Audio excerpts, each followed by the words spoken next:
నమస్తే SDV news కి స్వాగతం. నేను సుధా. బులెటిన్ల ముందుగా హెడ్లైన్స్. కూటమి పాలనలో ప్రజలకు ఎంతో మేలు జరుగుతుంది. రెట్టించిన ఉత్సాహంతో పనిచేయాలని సీఎం చంద్రబాబు పిలుపు. డిప్యూటీ సీఎం పవన్ కళ్యాణ్ కు అరుదైన గుర్తింపు. టైగర్ ఆఫ్ మార్షల్ ఆర్ట్స్ బిరుదును ప్రదానం చేసిన గోల్డెన్ డ్రాగన్ సంస్థ. జీవీఎల్ సంక్రాంతి ఆత్మనిర్భర్ సంక్రాంతిగా నిర్వహించడం అభినందనీయం. ఒడిశా గవర్నర్ హరిబాబు కితాబు. జీవీఎంసీ పీజీఆర్ఎస్ కు వినతుల వెల్లువ. జోనల్ కార్యాలయాల్లోనూ అర్జీల స్వీకరణ. అన్ని వర్గాలకు సంక్షేమ ఫలాలు అందించడమే కూటమి ప్రభుత్వ లక్ష్యమని ముఖ్యమంత్రి చంద్రబాబు అన్నారు. 2025 ఏడాది మంచి ఫలితాలను ఇచ్చిందన్నారు. సూపర్ 6 హామీలు సూపర్ హిట్ అయ్యాయని చెప్పారు. అభివృద్ధి సంక్షేమాన్ని పరుగులు పెట్టిస్తున్నామని, ఈ ఏడాది కూడా మరింత కష్టించి పనిచేద్దామని ప్రజాప్రతినిధులు అధికారులకు ఆయన పిలుపునిచ్చారు. అమరావతి సచివాలయంలో మంత్రులు కార్యదర్శులతో సమీక్ష సమావేశం నిర్వహించారు. జీఎస్డీపీ, ఆర్టీజీఎస్, పట్టాదార్ పాస్ పుస్తకాలు తదితర అంశాలపై చర్చించారు. సూపర్ 6 హామీల అమల్లో భాగంగా తల్లికి వందనం ద్వారా 67 లక్షల మంది తల్లుల ఖాతాల్లోకి 10,090 కోట్లు వేశామని సీఎం చంద్రబాబు తెలిపారు. స్త్రీ శక్తి పథకం ద్వారా 3.5 కోట్ల మంది మహిళలు ఇప్పటి వరకు ప్రయాణం చేశారన్నారు. అన్నదాత సుఖీభావ కింద 46 లక్షల మంది అన్నదాతలకు 6,310 కోట్లు వారి ఖాతాల్లో జమ చేశామన్నారు. అమరావతిని శ్మశానం, ఎడారి అని గతంలో హేళన చేశారని సీఎం మండిపడ్డారు. ప్రత్యేక ప్రణాళిక ద్వారా రాజధానిని అభివృద్ధి చేస్తున్నామని వెల్లడించారు. పోలవరం ప్రాజెక్టు పూర్తయితే దక్షిణ భారతదేశంలో ఏ రాష్ట్రం మనతో పోటీ పడలేదని చెప్పారు. నల్లమల సాగర్ ప్రాజెక్టుతో ఎవరికి ఎటువంటి నష్టం ఉండదని, దీని ద్వారా రాయలసీమతో పాటు ప్రకాశం జిల్లాలోని పలు ప్రాంతాలకు నీరిచ్చే అవకాశం ఉందన్నారు. భోగాపురం ఎయిర్పోర్టును త్వరలోనే జాతికి అంకితం చేస్తామన్నారు. విశాఖ ఉక్కు ఆంధ్రుల హక్కు అన్న నినాదంతో ఏర్పాటైన స్టీల్ ప్లాంట్ ను నిలబెట్టి తీరుతామన్నారు.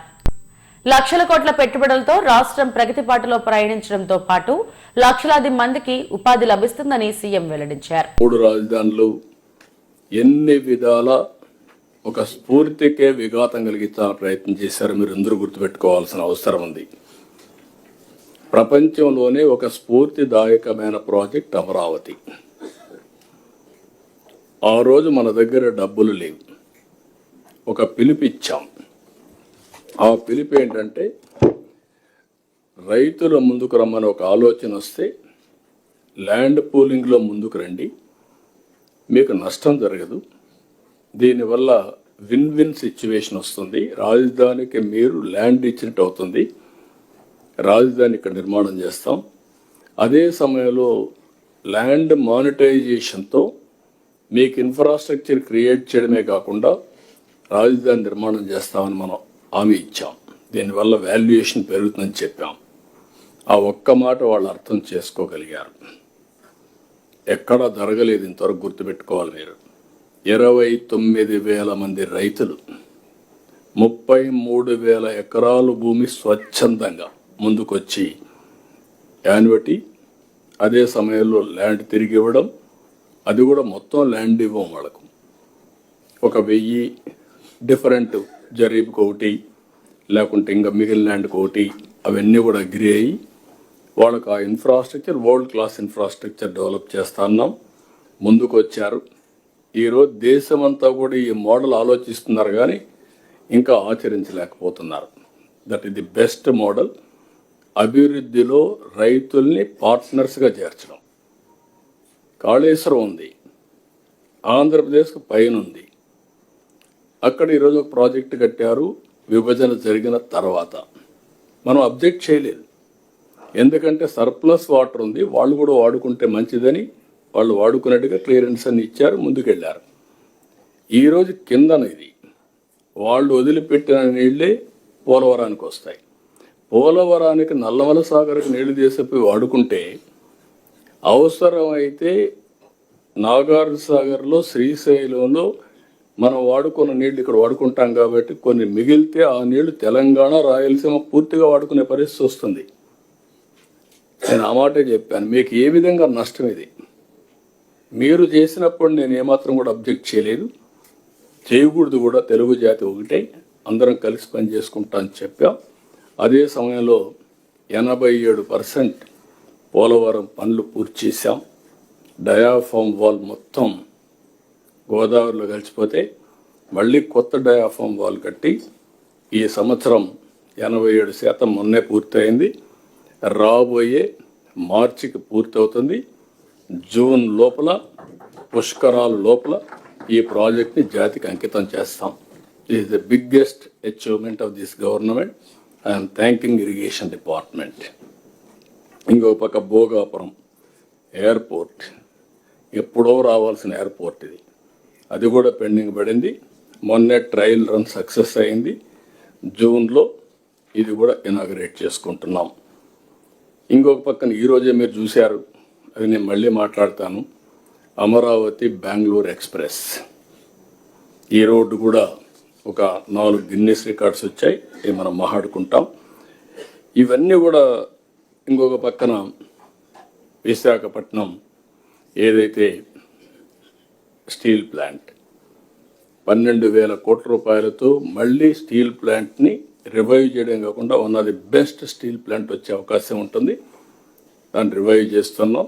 ఆంధ్రుల సెంటిమెంట్, ఎన్నో ఉద్యమాలు జరిగాయి, దాన్ని కాపాడుకున్నాం. ఇంకొక పక్కన 175 నియోజకవర్గాల్లో ఎంఎస్ఎంఈ పార్కులు పెడుతున్నాం. Visakhapatnam data hub and also data centre వచ్చే అవకాశం వచ్చింది. ఆర్థిక సంస్కరణలు వచ్చిన తర్వాత గూగుల్ $15 బిలియన్ ఇండియాలో పెట్టడం, అతిపెద్ద ఇన్వెస్ట్మెంట్ విశాఖపట్నానికి రావడం, మనం ఒక విధంగా చెప్పాలంటే it is a big achievement, big breakthrough కూడా. ఇప్పుడు అలాంటిది అక్కడ ఇంకా చాలామంది ముందుకు వచ్చే పరిస్థితికి వచ్చారు. అమరావతిలో quantum valley, we're going to lay the foundation very soon. Another 6 months అమరావతిలో ఇండియాలో ఫస్ట్ క్వాంటమ్ కంప్యూటర్ రావడమే కాకుండా we're going to operate within 6 months time. ఇది ఒక పక్కన చూస్తే ఈరోజు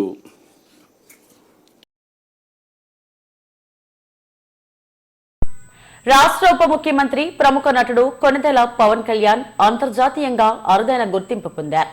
ప్రాచీన జపాన్ కత్తి యుద్ధ కళ అయిన కెంజుట్స్ లో ఆయన అధికారిక ప్రవేశం లభించింది. మార్షల్ ఆర్ట్స్ లో పవన్ కు 3 దశాబ్దాలకు పైగా అనుభవం. ఇందులో చేసిన పరిశోధనలు, నిబద్ధతకు ఇవి అద్దం పట్టాయి. కెనిన్కై ఇంటర్నేషనల్ స్వర్డ్ ఇన్స్టిట్యూషన్ ఈ గుర్తింపును ప్రదానం చేసింది. ఆ institute professor doctor Syed Mohammed Siddiq నుండి గుర్తింపు పత్రాన్ని అందుకున్నారు. సినిమాల్లోకి రాకముందే పవన్ కళ్యాణ్ మార్షల్ ఆర్ట్స్ లో తన ప్రయాణాన్ని మొదలుపెట్టారు. చెన్నైలో తన బాల్యంలో కరాటే, ఇతర యుద్ధ కళల్లో శిక్షణ పొందారు. జపాన్ సమురాయ్ యుద్ధ సాంప్రదాయాలపై పరిశోధనలు చేశారు. టైగర్ ఆఫ్ మార్షల్ ఆర్ట్స్ అనే బిరుదును గోల్డెన్ డ్రాగన్ సంస్థ అందజేసింది. జపాన్ మార్షల్ ఆర్ట్స్ లో అత్యంత గౌరవనీయమైన సంస్థ నుండి ప్రతిష్టాత్మక 5వ డాన్ అందుకున్న మొట్టమొదటి భారతీయ సినీ ప్రముఖుడు పవన్ కళ్యాణ్ కావడం విశేషం.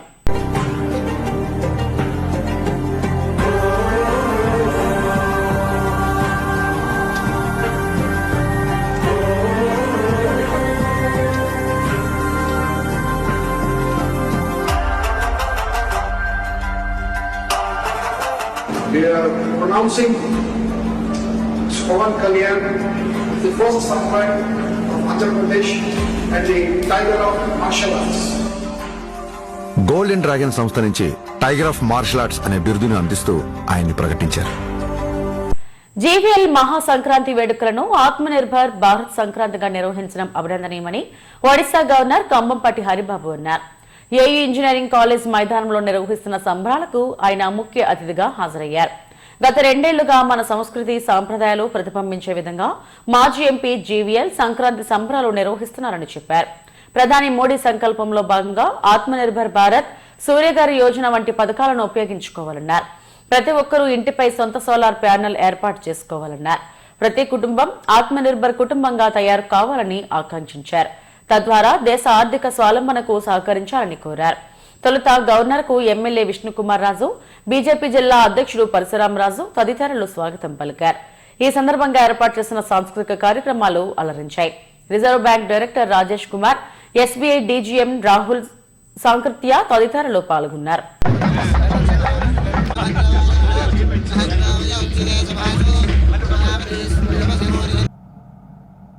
తెలుగు ప్రజల ముఖ్యమైనటువంటి పండుగ సంక్రాంతి. ఆ సంక్రాంతిని పురస్కరించుకొని సంక్రాంతి సంబరాలు పేరుతో ఈ యొక్క మంచి కార్యక్రమాన్ని నిర్వహించడం ఎంతో సంతోషకరమైన విషయం. ఈ కార్యక్రమానికి నన్ను ఆహ్వానించినందుకు ముందుగా నరసింహారావు గారికి, మీ అందరికీ నా హృదయపూర్వక కృతజ్ఞతలు తెలియజేస్తున్నాను. సంక్రాంతి సంబరాలతో ఊరుకోకుండా దానికి నరసింహారావు గారు ఆత్మనిర్భర్ సంక్రాంతి సంబరాలను పేరు పెట్టారు. అంటే ఆయన ఉద్దేశం సంక్రాంతి సంబరాలను పురస్కరించుకొని ఈ సంబరాలలో పాలు పంచుకునే ప్రతి ఒక్కరికి అసలు ఆత్మనిర్భర్ భారత్ అంటే ఏమిటి, అది సాధించడానికి వాళ్ళ ప్రభుత్వాలు తీసుకుంటున్నటువంటి చర్యల గురించి కూడా ప్రజలకు విపులంగా విశదీకరించాలని ఆయన భావన అయి ఉంటుందని నేను భావిస్తున్నాను.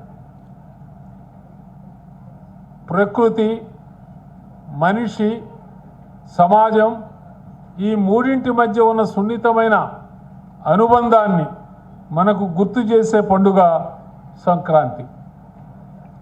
సూర్యుడు ఉత్తరాయణం వైపు ప్రయాణం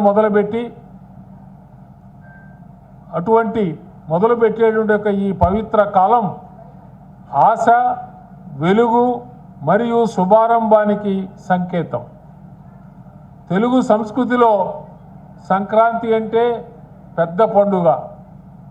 ఎందుకంటే ఇది రైతు జీవితానికి, గ్రామీణ సంస్కృతికి, కుటుంబ బంధాలకు ప్రాణంగా నిలిచే పండుగ. నివసించే వారందరూ సంక్రాంతి పండుగకు వారి వారి స్వగ్రామాలకు వెళ్ళి కుటుంబ సభ్యులు, బంధుమిత్రులందరితో కలిసి పండుగ జరుపుకునే సాంప్రదాయం నేటికి పాటిస్తున్నాం. ఇవాళ చూసాం, హైదరాబాద్, విజయవాడ రోడ్డు మీద వాహనాలు ఏ విధంగా ఉన్నాయి, రద్దీ. ఎంతమంది హైదరాబాదును వీడి వారి వారి స్వగ్రామాలకు వెళ్తున్నారో ఇవాళ మనం అన్ని టీవీల్లో కూడా ప్రత్యక్షంగా చూస్తున్నాం. అట్లాగే విశాఖపట్నానికి సంబంధించి కూడా ఈ నగరాన్ని నుంచి కూడా అనేక మంది వారి వారి యొక్క స్వగ్రామాలకు, ఉత్తరాంధ్రలో ఉన్న గ్రామాలకు వెళ్ళేటువంటి ఒక సంప్రదాయం మనకుంది. ఇందాక విష్ణుకుమార్ రాజు గారు, పరశురామరాజు గారు ఉటంకించినట్టుగా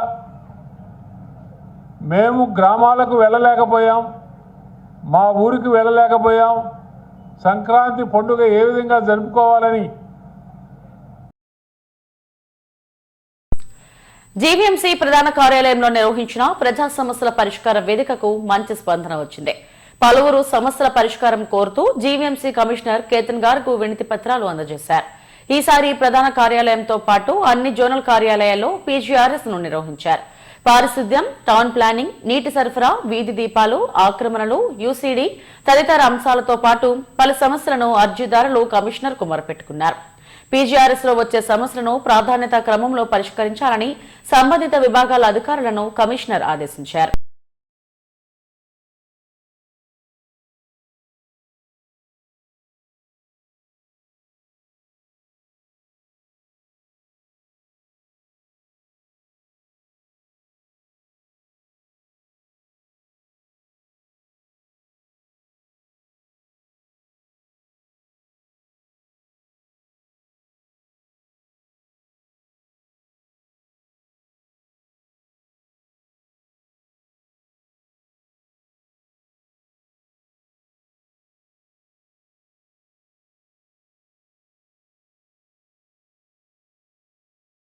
బెంగళూరు విజయవాడ హైవే 4 గిన్నెస్ రికార్డులు సాధించింది. నిర్మాణంలో ఒక భాగమైన సత్యసాయి జిల్లా పుట్టపర్తిలో 56 కిలోమీటర్ల 3 వరుసల రహదారిని రికార్డు స్థాయిలో పూర్తి చేశారు. ఎన్హెచ్ఏఐ కాంట్రాక్ట్ సంస్థ రాజ్పథ్ ఇన్ఫ్రాకెన్ సంస్థలు 4 గిన్నెస్ రికార్డులు సాధించాయి. ఈ సందర్భంగా సీఎం చంద్రబాబు, కేంద్ర మంత్రి నితిన్ గడ్కరీలు అభినందించారు. భగవాన్ సత్యసాయి ఆశీర్వాదంతో ఈ కారిడార్ నిర్మాణంలో ప్రపంచ రికార్డులను సాధించగలిగామని కేంద్ర మంత్రి గడ్కరీ అన్నారు.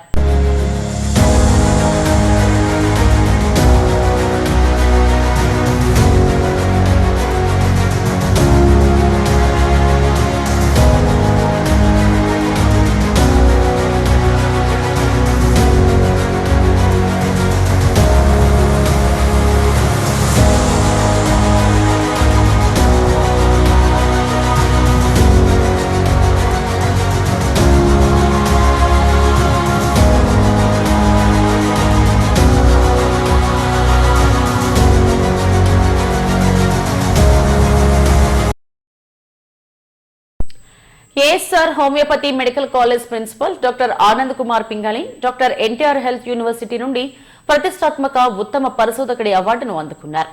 వైద్య, దంత, నర్సింగ్, ఫిజియోథెరపీ సంస్థల నుండి ఎంపికైన 53 మంది విశిష్ట పరిశోధకుల్లో డాక్టర్ ఆనంద్ కుమార్ హోమియోపతి విభాగం నుండి ఏకైక అవార్డు గ్రహీతగా నిలిచారు. విజయవాడలోని ఎన్టీఆర్ హెల్త్ యూనివర్సిటీలో జరిగిన కార్యక్రమంలో doctor P Chandrashekar, registrar doctor Radhakareddy, ఉన్నత విద్యామండలి చైర్మన్ డాక్టర్ కె మధుమూర్తి తదితరులు పాల్గొని ఈ పురస్కారాలను అందజేశారు.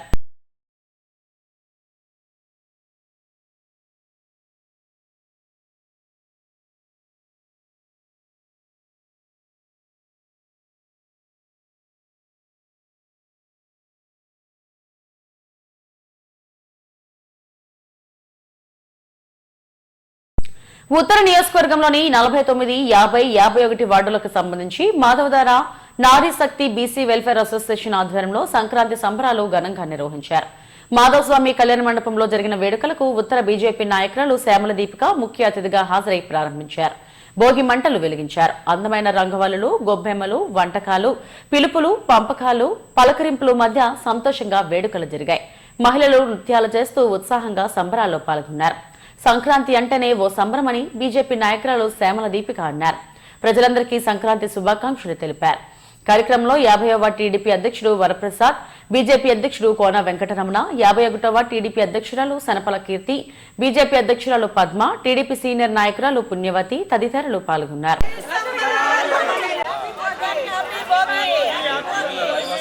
అందరికీ నమస్కారం. ఈ రోజున మన మాధవదార్లలో మాధవస్వామి కళ్యాణ మండపం దగ్గర భోగి మంట వేసుకుని, అలాగే ఇక్కడ ఉన్న మాధవదార్లో ఉన్న మహిళలందరూ కూడా రకరకాల పిండి వంటలు కూడా ఇక్కడే చేసి పండగ వాతావరణం అనేది ఎలా ఉంటుందో, అందరూ ఎలాగ పంచుకోవాలి, అందరూ కూడా ఆనందాలతో ఎప్పుడు ఉండాలనే భావంతో ఇక్కడ మొదలు పెట్టడం జరిగింది. సో ఉత్తర నియోజకవర్గమే కాదు, తెలుగు రాష్ట్రాల్లో ఉన్న ప్రతి ఒక్కరికి కూడా సంక్రాంతి శుభాకాంక్షలు తెలియజేసుకుంటూ, విశాఖ ఉత్తర నియోజకవర్గంలో ఎక్కువగా 50, 51 వార్డు, 49 వార్డులో చాలా ఘనంగా సంక్రాంతి సంబరాలు జరుగుతాయి. అందులో భాగంగా ఈరోజు మా మాధవదారిలో ఉన్న మహిళామణులు, నారీ మహిళా సంఘం, ఎందుకంటే వీళ్ళు నాకు తెలిసి చాలా ఒక 20 సంవత్సరాల నుంచి కూడా వీళ్ళు ఒక యూనిటీగా ఉంటూ చాలా కార్యక్రమాలు చేస్తున్నారు. అందులో భాగంగా ఈరోజు ఈ భోగి సంబరాలకి నాయకులందరినీ పిలిచి, ముఖ్యంగా ఈరోజు విశాఖ ఉత్తర నియోజకవర్గం ఎమ్మెల్యే గౌరవనీయులు శ్రీ పెనుమత్స విష్ణుకుమార్ రాజు గారు ఆయన ఆర్గనైజింగ్లో మేము ముందుకు వెళ్తున్నాం. అందులో భాగంగా ఈరోజు వారి కుమార్తె శ్యామలా దీపిక గారు వచ్చి ఈరోజు భోగి మంటలు పెట్టి, ప్లస్ అదేవిధంగా ఈ కార్యక్రమానికి మహిళలకి ఉత్తేజపరుస్తూ అన్ని కార్యక్రమాల్లో నేను ఉన్నందుకు, ఆవిడ ఇంత బిజీలో కూడా ఇక్కడికి వచ్చినందుకు వారికి మా మాధవధార, మురళీనగర్ చుట్టుపక్కల ప్రాంతాల ప్రజల తరఫున ఆవిడికి భోగి సంబరాలు శుభాకాంక్షలు తెలియజేస్తూ, అదేవిధంగా చుట్టుపక్కల ప్రజలందరికీ కూడా, ఉత్తర నియోజకవర్గం ప్రజలందరికీ కూడా చాలా శుభాకాంక్షలు తెలియజేస్తున్నాం.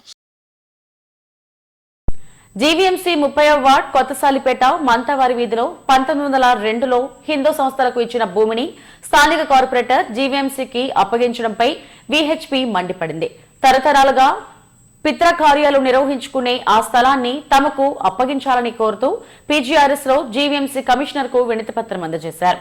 తెన్నేటి విశ్వనాథం హయాంలో 1902లో బోడెమ్మ బంగ్లా స్థలాన్ని హిందూ ధార్మిక సంస్థకు అప్పగించారని వీహెచ్పీ ప్రతినిధి శర్మ అన్నారు. ఈ భూమి విషయంలో హైకోర్టులో కేసు నడుస్తుందని చెప్పారు. స్థానిక కార్పొరేటర్ మత విద్వేషంతో జీవీఎంసీ జోనల్ కమిషనర్ కు తాళాలు అప్పగించారని అన్నారు. తిరిగి తమకు భూమిని అప్పగించకపోతే ఆమరణ నిరాహార దీక్షకు దిగుతామని హెచ్చరించారు. ఇది ఇబ్బంది అంటే మేమేమీ చేయడం లేదు, మా ఇబ్బంది ఏమీ లేదు అని రాసి ఇవ్వడం కూడా జరిగింది జీవీఎంసీ వల్ల. మరి ఈరోజు మొన్న శుక్రవారం మధ్యాహ్నం 11 నుంచి 12 గంటలప్పుడు అక్కడ కార్పొరేటర్ ఎవరైతే ఉన్నారో కొండమ్మ అని 30వ వార్డు కార్పొరేటర్ గారు, ఆవిడ అక్కడికి వెళ్ళి తాళం వేసి అది జీవీఎంసీ జోనల్ కమిషనర్ గారికి హ్యాండ్ ఓవర్ చేశారు.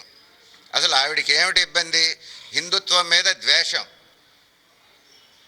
ఒక మతం మీద ద్వేషం పెంచుకొని, ఒక ధర్మం మీద ద్వేషం పెంచుకొని దానికి తాళం వేయవలసిన అవసరం ఏముంది? 2 కోర్టులో ఉంటూ ఉండగా అసలు కార్పొరేటర్ గారికి ఏమైనా ఇదే ఏమైనా ఉన్నాయా చర్యలు? ఇలాగ చర్యలు తీసుకునేటువంటివి ఏమైనా ఉన్నాయా? అటువంటివి ఏం లేవే. వాళ్ళు ఏమైనా ఉంటే జోనల్ కమిషనర్ గారికి చెప్పాలి, లేదా కమిషనర్ గారికి చెప్పాలి. చట్టపరమైనటువంటి పద్ధతుల్లో నోటీసులు ఇవ్వాలి. నోటీసులకి రిప్లై ఇవ్వనప్పుడు దాన్ని ఏం చెయ్యాలి అనే పద్ధతి ప్రకారం చేయాలి. లా అండ్ ఆర్డర్కి విరుద్ధంగా ఏదైతే చట్టాన్ని తన చేతుల్లోకి తీసుకొని కొండమ్మ గారు తాళం వేశారో ఆ తాళం మాకు ఇప్పించడం, 2 ఆవిడని చట్టపరంగా శిక్షించేంత వరకు విశ్వ హిందూ పరిషత్ పోరాడుతుందని మీ ముఖంగా తెలియజేస్తున్నాను. ఇది ఇవాళ గనక సాల్వ్ అవ్వకపోతే ప్రాబ్లము. ఇప్పుడు వినతిపత్రం కమిషనర్ గారికి కూడా ఇచ్చాము. ఈ ప్రాబ్లం గనక సాల్వ్ అవ్వకపోతే ఈ విషయంలోని వెంటనే విశ్వ హిందూ పరిషత్ హిందుత్వ కార్యకర్తలు అందరూ కలిసి అమర నిరాహార దీక్ష కూర్చోవడానికి ఏమాత్రం వెనుకంజ వేయడం లేదు. ఇప్పుడు జీవీఎంసీ అక్కడ జోనల్ కమిషనర్ గారిని కలవమన్నారు, వెళ్తున్నాము. అక్కడ కూడా పని జరగకపోతే రేపు ఉదయం నుంచి గాంధీ బొమ్మ దగ్గర అమర నిరాహార దీక్ష కూర్చుంటాం. హెడ్లైన్స్ మరోసారి. కూటమి పాలనలో ప్రజలకు ఎంతో మేలు జరుగుతుంది. రెట్టించిన ఉత్సాహంతో పనిచేయాలని సీఎం చంద్రబాబు పిలుపు.